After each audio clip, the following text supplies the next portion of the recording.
Subscribe to Teckoh on YouTube or you will forever be a bot at Fortnite. Hey guys, welcome back to another video. So you may have watched pro players like Mongrel and Click's wkeying and wondered, how do these dudes literally hop into champs lobbies and drop 20 bombs while hardly even trying? If you ever think that, or if you just feel like you're struggling to keep up with a lot of players in game, then this video is perfect for you because I'll be going over all of the methods that you'll need to know in order to become a better wkeyer and a better fighter in Fortnite. Before we start, make sure to drop a like on the video if you enjoy it, subscribe if you want to see more videos just like this, and with that said, let's get straight into it. The first critical aspect of a proper wkey game is your landing spot. Now, where you land to wkey really comes down to your preference, but there are a few key factors that you're going to want to keep in mind when you're looking for a drop spot. These include materials, loot, player count, and extras. Materials and loot are pretty self-explanatory because obviously if you're wkeying, you're going to need enough materials and enough loot, but the two that stand out are player count and extras. Starting with player count, when you wkey, you're going to want to land at a spot with a decent amount of players relative to its size. For a place like Doom's Domain, for example, where there's a lot of ground you can cover, it's fair to go against more players compared to a spot like Holly Hedges where the buildings are pretty close together, and anything more than 6 or 7 players is probably going to turn into a disaster. A few spots I like when it comes down to wkeying are Doom's Domain, Stark Industries, Sweaty Sands, Lazy Lake, and the Authority. Another aspect of your drop is extras, which basically refers to anything bonus that you can gain from your spot.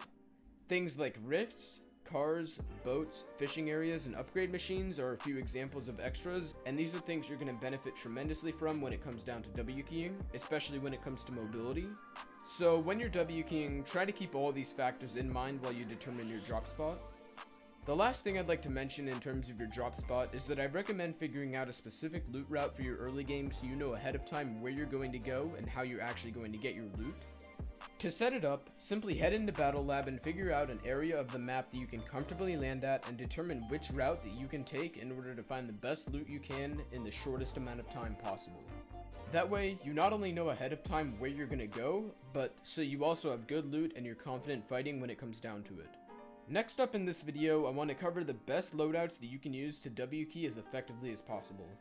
After analyzing a solid amount of pro gameplay to figure out which loadouts they'd like to run, I figured out that the majority of pros simply run 2 weapons and 3 forms of mobility when they wkey.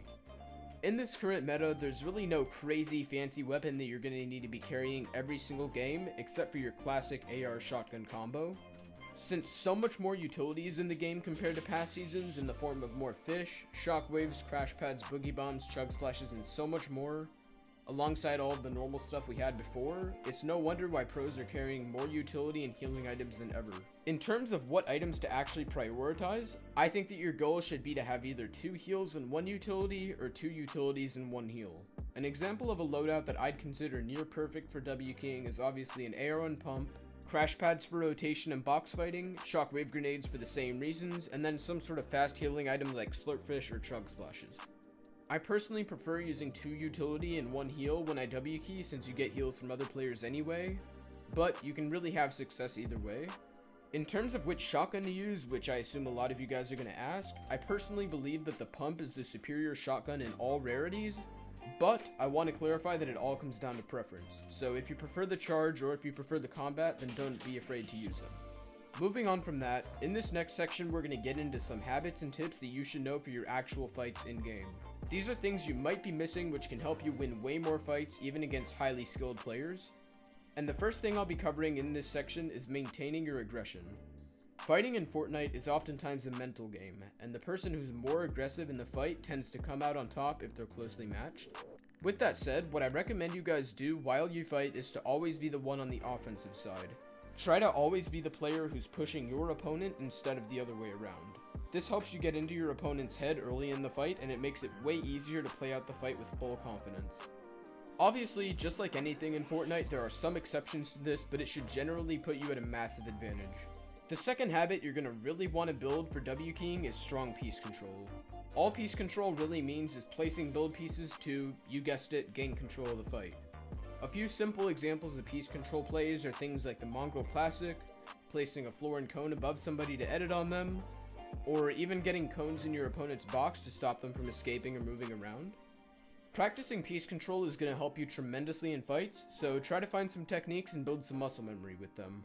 Third up, another important habit you're going to want to build is situational awareness. Situational awareness simply refers to knowing what's going on around you, and it's honestly such an underrated trait. Think of all of the worst things that could happen in a fight, like the storm coming in, or a third party, or just making a stupid play that gets you killed. All of these things and more can be avoided by improving your situational awareness and paying more attention to what's going on around you. To actually improve your situational awareness, I'd recommend going into a game and focusing purely on thinking before you do anything. Before you take a fight, consider the pros and cons, your situation and what you gain out of it.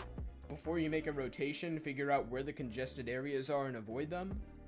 Basically, forcing yourself to constantly stay aware and collect information is going to help you build this habit, and you're going to see dramatic improvement as a result.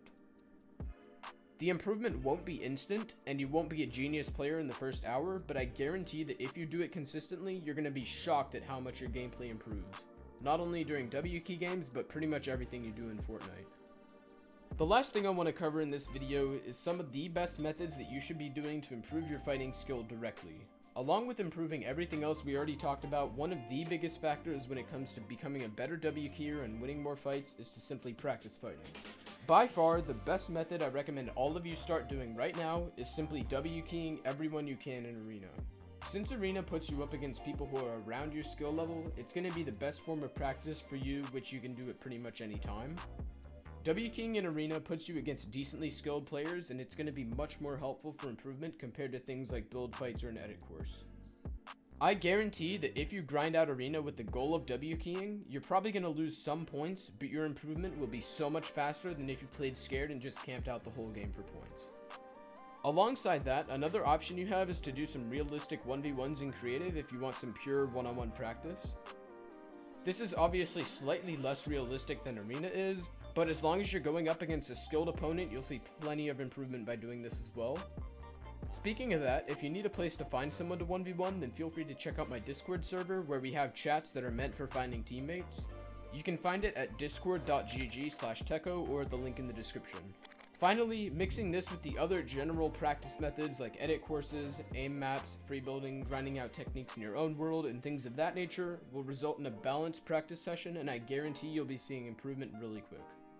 But with that said, guys, that's going to be it for this video. Hopefully this video helps you out to not only improve at wkeying, but also to improve some other weaknesses that you may be dealing with. If you enjoyed this video, guys, and feel like it helped you out, then be sure to drop a like on it and subscribe if you want to see more videos just like this in the future. Also, let me know down in the comments what you guys thought of this video, along with what videos you'd like to see next. But with that said, thank you all once again for watching, and I'll see you guys next time. Bye for now.